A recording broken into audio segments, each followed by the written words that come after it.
কৃষ্ণ, ওটা করবেন, কিন্তু কথা হচ্ছে যে স্যানিটাইজার ব্যবহার করবেন। এখনকার বাচ্চারা, যেমন গত কয়েকদিন আগে একটা ছেলে বললো আমার, হ্যাঁ রে, গঙ্গা জল হাতে নিলে পবিত্র হয়। বলছে না, আমার মা শিখিয়ে দিয়েছে স্যানিটাইজার না নিলে হাত পবিত্র হয় না। তাহলে এখনকার বাচ্চাগুলো একটু উল্টো শিখছে আর কি। তো যাই হোক, সবই প্রভুর কৃপা, সবই তারই লীলা। পতিত পাবন শ্রী গৌরহরি, যার অসীম কৃপা বলে আপনারা এসেছেন এখানে। তিনি যদি না আসতেন তাহলে সনাতন ধর্ম বাঁচত না। তিনি যদি না আসতেন তাহলে হরিনামের আসর বসত না। তিনি যদি না আসতেন তবে কৃষ্ণ নাম কি আমরা জানতে পারতাম না। তিনি যদি না আসতেন তাহলে 16 নাম 32 অক্ষর আমরা জপ করতে পারতাম না। তিনি যদি না আসতেন তাহলে এত এত সাধুগুরু বৈষ্ণবের আগমন হরিবাসরে হতো না।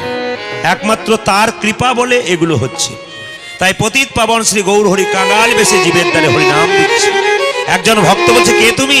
ভগবানকে পেতে গেলে মনটাকে কাঙ্গাল করতে হবে। মাইক ঠিক করুন, মাইক ঠিক করুন, কোঁকা আওয়াজ বন্ধ করুন। আপনি হয়তো চিন্তা করতে পারবেন না, কালকে পুরুলিয়াতে ছিলাম, গ্রাম্য অঞ্চলে 25,000 মানুষ, এমন দুটি বক্স এমন মাইক চালালো, মাথা খারাপ করে দিল আসরটাকে। গোটা এলাকাকে কাঁপিয়ে দিল। দুটো বক্স, সামনে দুটো বক্স, আর সামনে দুটো বক্স, গোটা আসরটাকে কাঁপিয়ে দিল, একবার মাথা খারাপ করে দিল। আর আপনি 4টে দিয়েছেন, তাই এখানে শুনতে পাওয়া যাচ্ছে না। ওনারা ঠিক শুনতে পাচ্ছেন, আমরা ক্লিয়ার পাচ্ছি না। হরে কৃষ্ণ, জয় নিতাই, জয় নিতাই, হরে কৃষ্ণ। ভগবানকে পেতে গেলে মনটাকে কাঙ্গাল করতে হবে। আমাকে জিজ্ঞেস করবেন, প্রদীপ বাবু আপনি যে কীর্তন করছেন কত টাকা করলেন? আমি হয়তো বলে দিলাম কীর্তন করে 1 কোটি টাকা করেছি। বাহ, আপনার বিষয় 1 কোটি। আপনার বাড়িটা কেমন, আশ্রয়টা কেমন? বললাম 4 তলা। যাবেন? আমার আশ্রয় 4 তলা, বিষয় 1 কোটি। একথা বলে কারা? আমার মতো মূর্খ যারা। কিন্তু কোনো কৃষ্ণ ভক্তকে জিজ্ঞাসা করুন তোমার বিষয় কি আর আশ্রয় কি।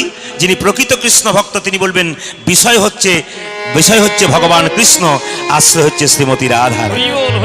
যিনি রাধাকে আশ্রয় করতে পেরেছেন আর কৃষ্ণকে বিষয় করতে পেরেছেন, তার মতো ধনে ধনী আর পৃথিবীতে কজন হতে পারে?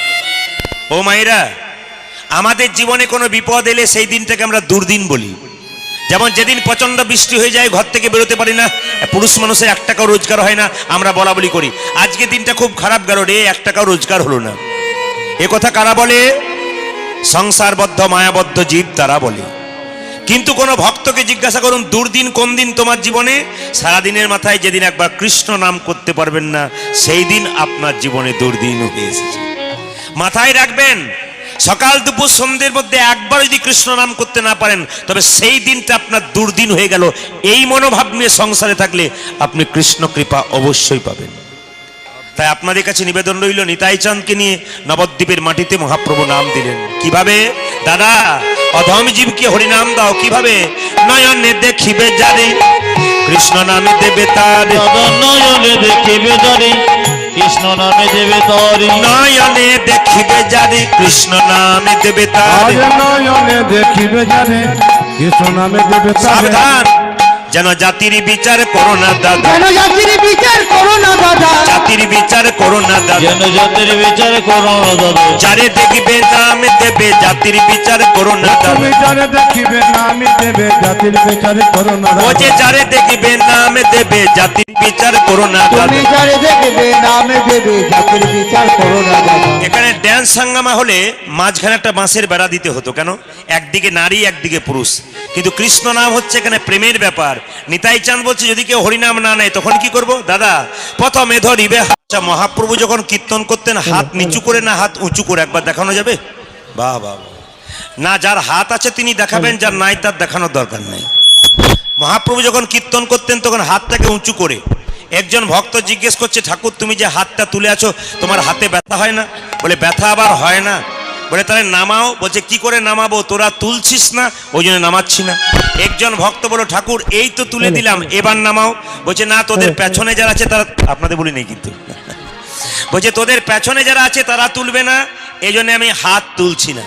বলছে পেছনে আছে মানে বুঝতে পারলাম না। আপনাদের নয়, কাদের? বলছে তোদের পরের জন্মে যারা জন্ম নেবে, আমার হাত যদি তোলা না থাকে তাই তারাও হাত তুলবে না, তাই আমি জন্ম জন্মান্তরের হাত তুলে। মহাপ্রভু শুধুমাত্র আমাদের মঙ্গল চেয়েছে তা নয়, আমাদের পরবর্তী বংশধর যারা আসবে তাদেরও মঙ্গলের জন্য প্রভু আমার হাতটা তুলে আছেন। তবে একটা ছোট্ট কথা, মহাপ্রভু বলেছেন আপনি আচরি ধর্ম অপরে শেখায়, আপনি না আচরিলে অপরে শেখানো না যায়। মায়েদেরকে বলবো আগে নিজে আচরণ করুন, অপরকে শেখান। রামকৃষ্ণ পরমহংসদেবের কাছে একজন ঠাকুমা তার 5 বছরের নাতিকে এনে বলছে, আচ্ছা ঠাকুর, আমার নাতি প্রত্যেক দিন 4টা করে রসগোল্লা খায়, এত টাকা আমার নাই, প্রতিদিন কিনতে পারবো না, একটু বলে দাও তো যেন মিষ্টি না খায়। ঠাকুর বলল, আজকে বলবো না, 15 দিন পরে এসো বলবো। 15 দিন পর যখন ঠাকুর নাতিকে নিয়ে এলো, বুড়িমা নাতিকে নিয়ে এলো, ও ঠাকুর এবার বলে দাও। ঠাকুর বলল, এ খোকা, মিষ্টি খেতে নাই, মিষ্টি খেলে জিভ মোটা হয়ে যায়, পেটে কৃমি হয়, দাঁতে পোকা হয়, ভবিষ্যতে সুগার হয়, আর খাবি না। বাচ্চা বলছে, না খাবো না।